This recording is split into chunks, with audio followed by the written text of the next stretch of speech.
성경 말씀 봉독하겠습니다. 마태복음 25장 31절에서 46절 말씀입니다. 마태복음 25장 31절에서 46절 끝절까지 말씀을 제가 봉독하겠습니다. 말씀을 찾으신 줄 알고 31절부터 봉독합니다. 인자가 자기 영광으로 모든 천사와 함께 올 때에 자기 영광의 보좌에 앉으리니 모든 민족을 그 앞에 모으고 각각 구분하기를 목자가 양과 염소를 구분하는 것 같이 하여 양은 그 오른편에 염소는 왼편에 두리라. 그때 임금이 그 오른편에 있는 자들에게 이르시되 내 아버지께 복받을 자들이여 나와 창세로부터 너희를 위하여 예비된 나라를 상속받으라. 내가 줄일 때에 너희가 먹을 것을 주었고 목마를 때에 마시게 하였고 나그네 되었을 때 영접하였고 헐벗을 때에 옷을 입혔고 병들었을 때에 돌보았고 옥에 갇혔을 때에 와서 보았느니라. 이에 의인들이 대답하여 이르되 주여 우리가 어느 때에 주께서 줄이신 것을 보고 음식을 대접하였으며 목마르신 것을 보고 마시게 하였나이까? 어느 때에 나그네 되신 것을 보고 영접하였으며 헐벗으신 것을 보고 옷 입혔나이까? 어느 때에 병드신 것이나 옥에 갇히신 것을 보고 가서 배웠나이까 하리니 임금이 대답하여 이르시되 내가 진실로 너희에게 이르노니 너희가 여기 내 형제 중에 지극히 작은 자 하나에게 한 것이 곧 내게 한 것이니라 하시고 또 왼편에 있는 자들에게 이르시되 저주를 받은 자들아 나를 떠나 마귀와 그 사자들을 위하여 예비된 영원한 불에 들어가라. 내가 줄일 때에 너희가 먹을 것을 주지 아니하였고 목마를 때에 마시게 하지 아니하였고 나그네 되었을 때에 영접하지 아니하였고 헐벗었을 때에 옷 입히지 아니하였고 병들었을 때와 옥에 갇혔을 때에 돌보지 아니하였느니라 하시니 그들도 대답하여 이르되 주여 우리가 어느 때에 주께서 줄이신 것이나 목마르신 것이나 나그네 되신 것이나 헐벗은 것이나 병드신 것이나 옥에 갇히신 것을 보고 공양하지 아니하더이까? 이에 임금이 대답하여 이르시되 내가 진실로 너희에게 이르노니 이 지극히 작은 자 하나에게 하지 아니한 것이 곧 내게 하지 아니한 것이니라 하시니 같이 읽겠습니다. 그들은 영벌에 의인들은 영생에 들어가리라 하시니라. 아멘. 오늘은 복받을 자들과 저주를 받을 자들, 복받을 자들과 저주를 받을 자들, 이런 제목을 가지고 하나님 말씀을 전가하겠습니다. 오늘 본문도 예수님의 비유가 이어지고 있는데요. 오늘 비유는 양과 염소의 비유다 이렇게 불리는 말씀인데 예수님께서 이 땅에 다시 오실 때, 즉 재림하실 때에 모든 민족을 각각 구분하기를 목자가 양과 염소를 구분하는 것과 같이 하신다라는 그런 비유의 내용입니다. 그래서 34절에 이제 보면요, 예수님의 보좌 오른쪽으로 구분된 사람들은 내 아버지께 복받을 자들이다 이렇게 말씀하시고요. 41절에 이제 보면 예수님의 보좌 왼쪽으로 구분된 사람들은 저주를 받은 자들이다 이렇게 말씀합니다. 그래서 이 두 가지 표현을 보면요, 약간 차이가 있죠. 34절의 말씀은 복 받을 자들이라는 표현을 쓰고 있고요. 그죠? 복 받을 자들입니다. 그래서 이 복 받을 자들이라는 표현은 이전부터 복을 받았지만 앞으로 더 많은 복을 받게 될 것이다라는 것을 암시하고 있는 미래형 표현이죠. 반면에 41절에는 보면 저주를 받을 자들이 아니고 저주를 받은 자들이다 이렇게 표현하고 있습니다. 이 표현은 이전에 저주받은 것이 앞으로도 변함이 없다라는 것을 지금 보여주고 있죠.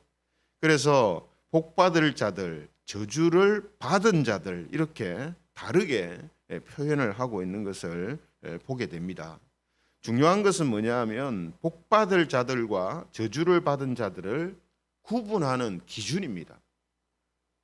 어떤 기준에 의해서 양쪽으로 지금 구분을 하고 계시는가 하는 거죠. 그렇죠?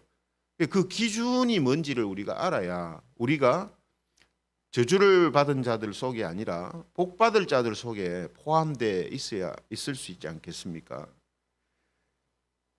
그 기준이 구분하는 기준이 뭐냐면 예수님의 말씀에 의하면 예수님의 형제에게 한 일을 통해서 그 일이 기준이 되어서 나누어진다라고 말씀을 하거든요. 그죠? 그래서 40절에 보시면요. 이렇게 말씀하십니다. 40절 임금이 대답하여 이르시되 내가 진실로 너희에게 이르노니 너희가 여기 내 형제 중에 지극히 작은 자 하나에게 한 것이 곧 내게 한 것이니라 이렇게 말씀합니다. 또 45절에도 같은 말씀을 하시죠. 45절에 저주를 받은 자들한테 하시는 말씀도 이에 임금이 대답하여 이르시되 내가 진실로 너희에게 이르노니 이 지극히 작은 자 하나에게 하지 아니한 것이 곧 내게 하지 아니한 것이니라 이렇게 말씀을 하십니다.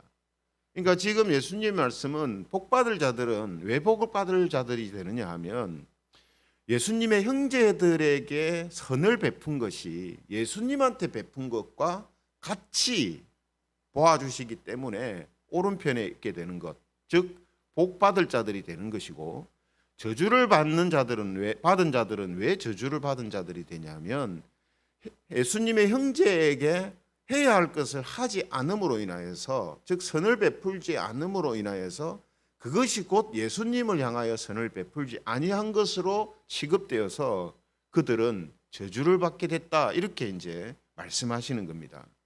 그래서 여러분 이 말씀을 우리가 이제 오해를 하면 어떻게 오해를 할 수 있냐면 복을 받고 저주를 받는 것이 구제나 착한 일의 여부가 기준이 된다 이렇게 생각할 수 있거든요. 그죠? 그러나 여러분 우리가 항상 이제 성경을 보면서 확인하는 것이 뭡니까? 복을 받고 저주를 받는 것의 기준. 또 좀 더 엄밀히 말하면 우리가 천국에 들어가고 못 들어가고 또 천국에 그 복을 받느냐 못 받느냐 이 기준은 오직 예수 그리스도를 믿는 믿음으로 되는 것입니다. 그렇죠? 그래서 우리는요 이 진리 위에 항상 확고히 서 있어야 합니다. 어떤 진리요? 우리가 천국에 가고 지옥에 가고 또 영생을 얻고 못 얻고 이거는 그 기준이 항상 예수 그리스도를 믿는 믿음이라는 것이 기준이 된다라는 이 사실에 확고히 서 있어야 한다는 거죠. 그 후에 이 말씀과 다른 표현들이 나올 때에 어떤 의미로 이런 표현을 하시는가 하는 것을 살펴야 제대로 그 말씀을 이해할 수 있죠. 이 진리에 확실하게 안 서 있으면 어쩔 때는 예수님 믿는 사람들이 이제 믿는 것으로 구원을 얻는 것처럼 이야기하고 어떤 경우에는 착한 일을 가지고 하는 것처럼 그렇게 이야기를 하고 왔다 갔다 하는 것처럼 보인단 말이죠. 그러나 그렇지가 않다는 겁니다. 그 왔다 갔다 하는 것처럼 이렇게 말하고 저렇게 말하고 하는 것처럼 보이는 것은 그 사람이 지금 예수님을 믿는 믿음으로 구원받는다라는 이 사실에 확고히 서 있지 않기 때문입니다. 그래서 그게 안 보이니까 헷갈리는 거예요. 오늘 말씀도 마찬가지입니다. 여러분, 예수님께서는 그동안 이 앞에까지 계속해서 뭘 이야기했냐면 이스라엘의 지도자들의 그 치명적인 문제점, 그들의 죄, 그것이 뭔가 하는 것을 계속 반복해서 말씀을 하셨거든요. 이스라엘의 지도자를 필두로 해서 이스라엘 백성들 전체가 지금 짓고 있는 죄가 뭡니까? 이 두 가지라 했죠. 영적인 무지 그리고 외식이다 이랬습니다. 영적인 무지는 무슨 무지를 말합니까? 하나님이 약속하셨던 예수 그리스도와 그분을 믿는 믿음에 대한 무지, 그것을 말하는 거죠. 예수님이 메시아라는 것을 알아보지도 못하고 메시아가 어떤 분인지도 알지도 못하고 예수님이 나타났는데도 말씀을 성취하고 계시는데도 예수님을 알아보지 못하는 이런 이제 무지를 지금 이야기하는 겁니다. 외식은 뭘 이야기하는 거죠? 이런 영적인 무지, 하나님의 약속과 메시아에 대한 믿음이 그들 속에, 또 하나님을 아는 지식이 그들 속에 바르게 있지 않음으로 인하여서 사람의 내면과 삶의 문제를 발생시키는 것들을 외식이다, 이렇게 표현을 하는 거거든요. 그렇기 때문에 우리가 이런 이제 흐름과 이런 관점에서 보면요, 오늘 예수님께서 예수님의 형제 중에 지극히 작은 자 하나한테 선을 베풀고 안 베풀고 하는 것으로 벌을 받고 저주를 받는 것처럼 이야기하시는 것은, 그런 선을 베푸는 것이 어디에서 기인해 가지고 나오는 것으로 보시느냐 하면 예수 그리스도를 아는 지식과 그분을 믿는 그 믿음으로 살아가는 모습이 없는 것에서 이런 외적인 모습들이 나타나는 것으로 지금 보고 말씀하고 계시기 때문이다라는 것입니다. 즉, 사람 안에 예수님을 믿는 믿음과 하나님께서 예수님을 통해 주시는 그 사랑과 은혜가 그 속에 있음으로 해서 그것을 믿는 믿음으로 살아가는 사람들은 바깥으로 보여지는 모습이 예수님의 형제들한테 행하는 것이 당연히 선을 베푸는 모습으로 나올 수밖에 없기 때문에 오늘 예수님께서는 오늘 이런 말씀을 통해서 지금 그 부분을 이야기하고 계시는 것이다라는 것이죠. 그래서 37절에 보면요, 형제한테 선을 베푼 자들을 뭐라고 표현하냐면 뭐 착한 사람이다 이렇게 안 하고요, 선한 사람이다 이렇게 안 하고 의인이다 이렇게 이야기합니다. 의인. 여러분, 성경에서 하나님이 우리를 의인이다, 의롭다라고 보여주시는 기준은 착한 일을 했느냐 선한 사람이냐 있지 않습니다. 어디에 있습니까? 하나님이 보시는 유일한 의는요, 예수 그리스도밖에 없어요. 하나님이 인정하시는 의는 사람들이 선한 일을 함으로 인하여서, 착한 일을 함으로 인하여서 의롭다 그렇게 안 하세요. 왜냐하면 사람 자체는 죄인이기 때문에 죄인이 좀 착한 일하고 선한 일 한다 해서 그 죄인 자체를 의인이라고 하지 않거든요. 안 그렇습니까? 그 사람이 본질상 죄인인데, 죄를 짓고 만약에 그 사람이 교도소에 있는데 그 사람이 교도소에서 뭔가 좀 착한 일을 했다고, 선한 일을 했다고 그 죄인이 의인이 돼버리는 거 아니잖아요. 죄가 없는 사람이 되는 게 아니잖아요. 죄는 여전히 있잖아요. 그래서 교도소에 갇혀 있는 거잖아요. 그죠? 자기가 하는 착한 일과 선한 일보다 비교해서 훨씬 더 중한 죄를 지었기 때문에 그 착한 일과 선한 일이 그 죄를 덮을 수는 없다는 말이거든요. 그러므로 이 세상 사람들이 이 세상에 살면서 하는 착한 일, 선한 일, 이건요, 세상을 사는 데 있어서 조금 더 안전하고 편하게만 만들 뿐이지, 사람들이 본질적으로 짓고 있는 그 죄에서 벗어나게 하거나 죄를 씻을 수 있는 것이 아니란 말이거든요. 그러므로 하나님께서 사람을 향하여서 의롭다, 의인이다 라고 하시는 것은 오직 하나님께서 보실 때에 유일한 의 되시는, 유일한 의로 인정하시는 예수 그리스도가 그분 안에, 그 사람 안에 있을 때에 그를 의인이다 라고 표현하시는 거거든요. 그러므로 오늘 본문에서 형제에게 선한 일을 베푼 사람과 그렇지 않은 사람들은 단순히 겉으로 볼 때 선한 행위를 한 것을 지금 말하는 것이 아니라 그들 속에 유일한 하나님의 의 되시는 예수 그리스도로 살아가는 믿음의 모습이 있는 사람들을 지금 이야기하는 것이다라는 것이죠. 이 부분에서 우리가 또 확인하게 되는 것이, 그래서 오늘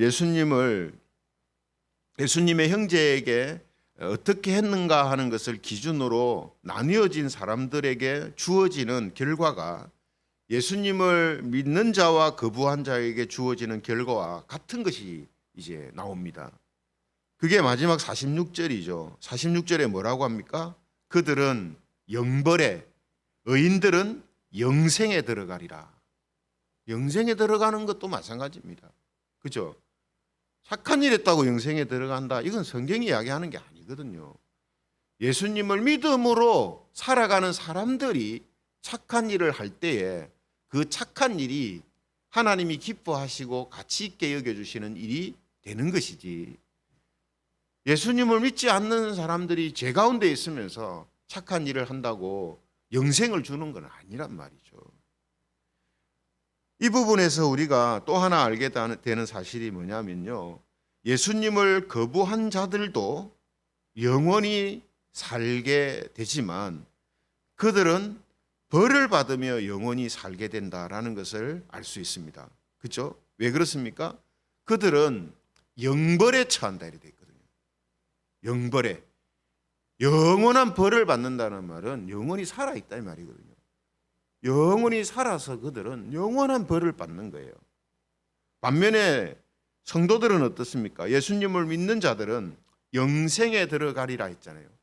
이 영생도 그냥 안 죽고 오래 사는 것만을 이야기하는 게 아니라 벌을 받지 않고 복을 받으며 영원한 복을 받으면서 살아가는 것을 말한다라는 것을 우리가 알 수가 있죠.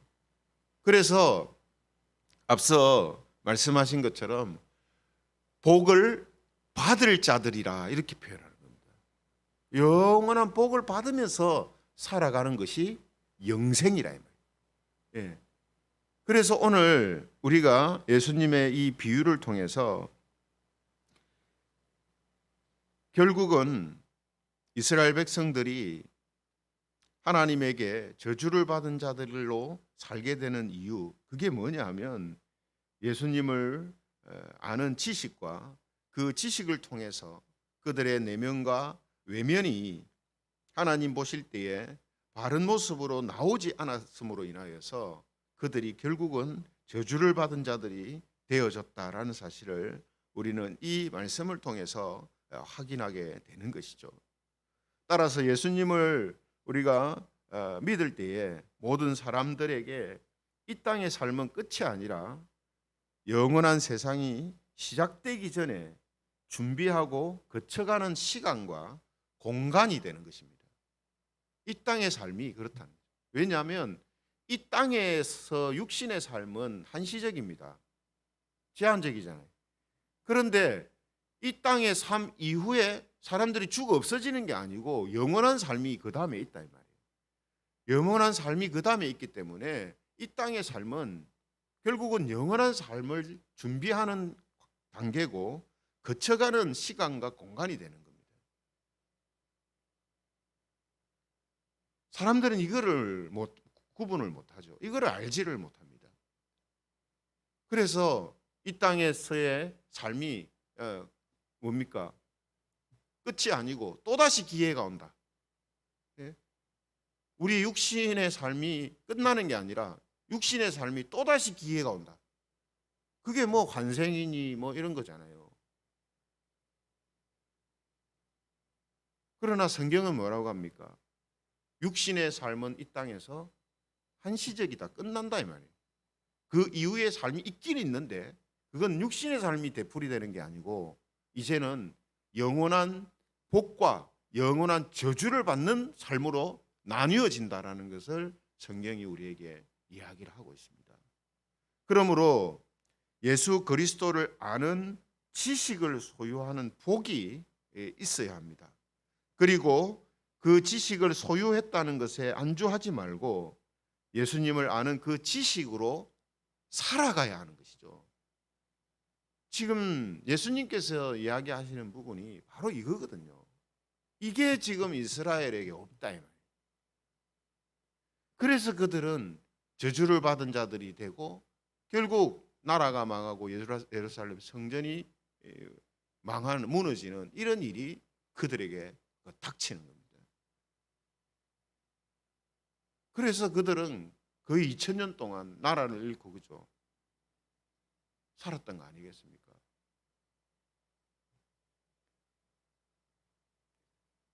그러므로 우리 김해 재건교회 모든 성도들은 이 예수 그리스도를 아는 지식을 소유하는 이런 복이 있기를 원합니다.